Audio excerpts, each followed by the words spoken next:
Hi everybody and welcome to daily world affairs topics. और आज का जो टॉपिक हमारा है वो काफी इंटरेस्टिंग रहने वाला है। जैसा कि आपने ये आर्टिकल देख ही लिया होगा, टर्की बैकस्टैब्स दोस्त। वाई दोस्त? क्योंकि ऑपरेशन दोस्त जो है वो भारत ने कंडक्ट किया है। टर्की और सीरिया में जो अर्थक्वेक आया है उसको लेकर के हम कहीं ना कहीं मेडिकल रिलीफ प्रोवाइड करा रहे हैं, हम कहीं ना कहीं फाइनेंशियल हेल्प करने की कोशिश कर रहे हैं। और टर्की क्या वाकई भारत के पीछे छुरा भोंकता हुआ नजर आया है? क्योंकि ये जो टाइम्स नाउ का आर्टिकल है इसमें ये बताया जा रहा है कि कश्मीर के इशू को उठाया गया है और कहीं ना कहीं यूएन का ह्यूमन राइट्स काउंसिल का बात चल रहा था, जहां पे कहीं ना कहीं विमेन एम्पावरमेंट और सेफ्टी और इन सब टॉपिक्स के ऊपर बात चल रहा था। और वहां पे अचानक से पाकिस्तान के फॉरेन मिनिस्टर जो है बिलावल समथिंग भुट्टो, उन्होंने कहीं ना कहीं मतलब इस चीज को रेज किया कि नहीं, कश्मीर का मुद्दा आना चाहिए वहां पे। और वहां पे कहीं ना कहीं टर्की जो है वो भी इस चीज को साथ देता हुआ नजर आया। किस तरीके से मतलब कश्मीर में मुसलमानों के खिलाफ में ह्यूमन राइट्स वायलेशंस हो रहा है और कहीं ना कहीं जो करंट गवर्नमेंट है उसके खिलाफ वो कुछ कर नहीं रही है, जिसको लेकर के भारत ने भी काफी कड़ी निंदा की है कश्मीर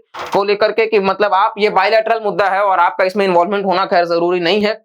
नेक्स्ट आप देखोगे India regrets Turkey's Jammu and Kashmir remarks. और कहीं ना कहीं ये जो परमानेंट रिप्रेजेंटेटिव हैं एम्बेसडर यूएन में रुचिरा कंबोज भारत की तरफ से, इन्होंने भी काफी कड़ी प्रतिक्रिया दी है और निंदा की है टर्की के स्टेटमेंट की। साथ साथ में आप देखोगे तो यहाँ पे एक आर्टिकल जो है वो दिखाता है कि किस तरीके से भारतीय अमेरिकन जो है यानी कि जो हमारा डायस्पोरा है वो भी किस तरीके से मदद कर रहा है कि जो कि 3 लाख यूएस डॉलर्स से भी ज्यादा उन्होंने कलेक्ट किया है ताकि वो रिलीफ का काम कर सके फॉर टर्की एंड सीरिया में जो अर्थक्वेक आया उसको लेकर के। यानी कि हम देशवासी जो हैं वो तो हम काम कर ही रहे हैं, लेकिन हमारे देश के लोग जो बाहर में भी रह रहे हैं, जो खुद के लिए काम कर रहे हैं, जो इस देश के लिए कुछ कंट्रीब्यूट कर रहे हैं, वो ना सिर्फ इंडिया के लिए लेकिन दूसरे मुल्कों में भी अपना कहीं ना कहीं काइंडनेस जो है वो दिखा रहे हैं।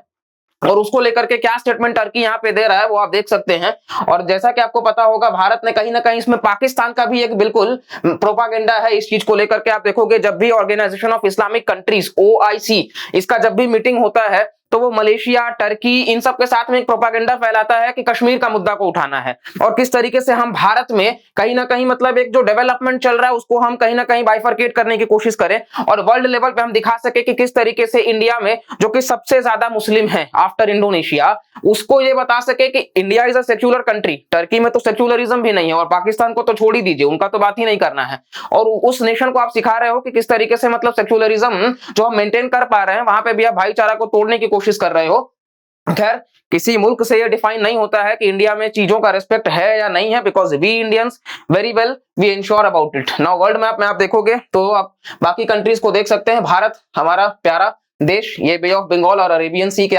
और इस तरीके से आप यहां से जाइएगा पाकिस्तान, ईरान होते हुए और यहाँ पे टर्की आपको मिल जाएगा, जो कि बेसिकली काफी ज्यादा स्ट्रेटेजिक लोकेशन पे लाई करता है। ठीक है, आपको एक तरफ मेडिटेरेनियन सी मिल जाएगा, दूसरे तरफ इवन ब्लैक सी वगैरह से भी सटा हुआ टर्की है, जो कि इस्तांबुल वगैरह आपका यूरोप से कनेक्ट हो रहा है तो अंकारा आपका एशिया से कनेक्ट हो रहा है। इवन अनाटोलियन प्लेटू में भी लाई करता है। आपको हम नेक्स्ट मैप दिखाते हैं, ये आप देखिए टर्की का जो कि फिजिकल मैप है, ईस्ट अनाटोलियन प्लेटू वगैरह, जहां पे कहीं ना कहीं इवन आपको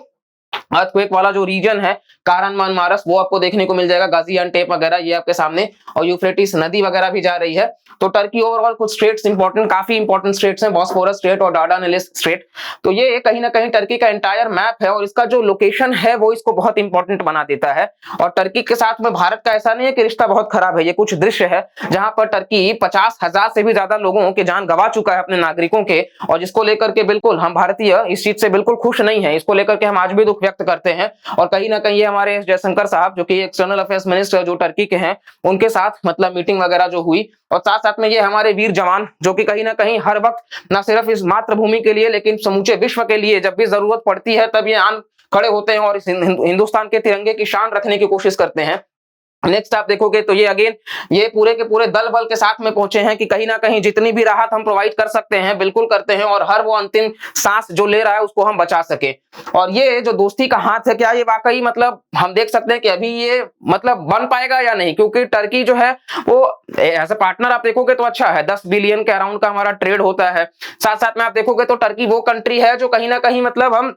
कह सकते हैं कि कुछ चीजें हम सीख रहे हैं, जैसे कि आप देखोगे इंफ्रास्ट्रक्चर वगैरह में। ठीक है, इसके अलावा आप देखोगे तो कहीं ना कहीं ओवरऑल इंडिया टर्की जो है वो ठीक है इकोनॉमी के पर्सपेक्टिव से, और इवन इंडिया पाकिस्तान के अगर रिलेशंस को सुधारना है तो हम टर्की को एक मीडिएटर के तौर पर भी देख सकते हैं। लेकिन ये जो बार बार उनका कमेंट आता रहता है कश्मीर को लेकर के, उनको बता दिया जाए कश्मीर 1972 का जो शिमला एग्रीमेंट साइन हुआ था उस वक्त की जो हमारे देश की प्राइम मिनिस्टर श्रीमती इंदिरा गांधी और उनके वहां के जो काउंटर पार्ट थे इनको भी इनके बीच में जो साइन हुआ था वहां पे साफ साफ कह दिया गया था कि जो कश्मीर होगा उसको बाइलैटरली रिजॉल्व किया जाएगा। वहां तो कभी ये कहा नहीं गया कि नहीं कोई थर्ड पार्टी आएगा, कोई यूएन का सदस्य आकर के इसको यूएन में रखने की बात करेगा। तो क्यों आप जैसे मुल्क इस चीज की चिंता करते हैं, जब आपको पता है कि कश्मीर जो है वो हमारे देश का टेरिटोरियल इंटेग्रिटी और सॉवरेनिटी का पार्ट है, और अगर कुछ प्रॉब्लम होता भी है तो पाकिस्तान उसको बाइलैटरली बात करेगा ना।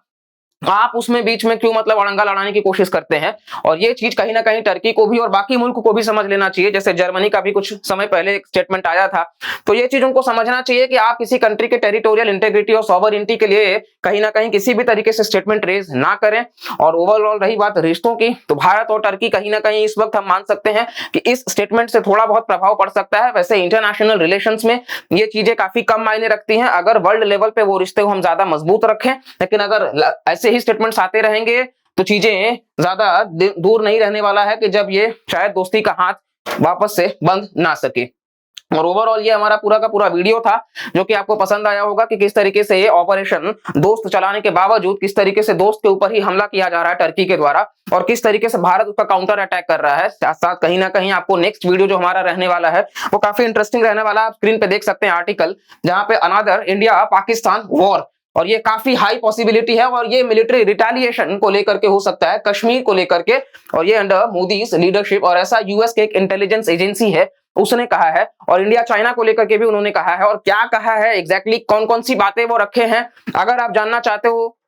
कि इसके ऊपर हम डिटेल्ड वीडियो लाए तो हम बिल्कुल ला रहे हैं, और बहुत ही जल्द आपको एक फुल समरी वीडियो आपको मिल जाएगा हमारे चैनल पे। तब तक के लिए वीडियो को लाइक करिएगा, कमेंट करके भी बताइएगा अगर आपके पास में कुछ ओपिनियन है कि हम किस टॉपिक पे वर्ल्ड अफेयर्स पे वीडियोस लाया करें। ठीक है, आपके पसंद को भी हम मोस्ट रेस्पेक्ट देंगे। साथ साथ में अगर आपने वीडियो पसंद आता है तो लाइक करिएगा, चैनल को सब्सक्राइब करिएगा, और अगर कर रखा है तो ज्यादा से ज्यादा लोगों को भी शेयर करिएगा, ताकि ये जो हम इनिशिएटिव है उसको चालू कर सके, और जो हमारा विश्व का वासुदैव कुटुंबकम जो हम लेकर के चलते हैं उसको हम साथ आगे बढ़ाते रहें। चलिए मिलते हैं फिर किसी नेक्स्ट वीडियो में, तब तक के लिए bye bye, take care and Jai Hind.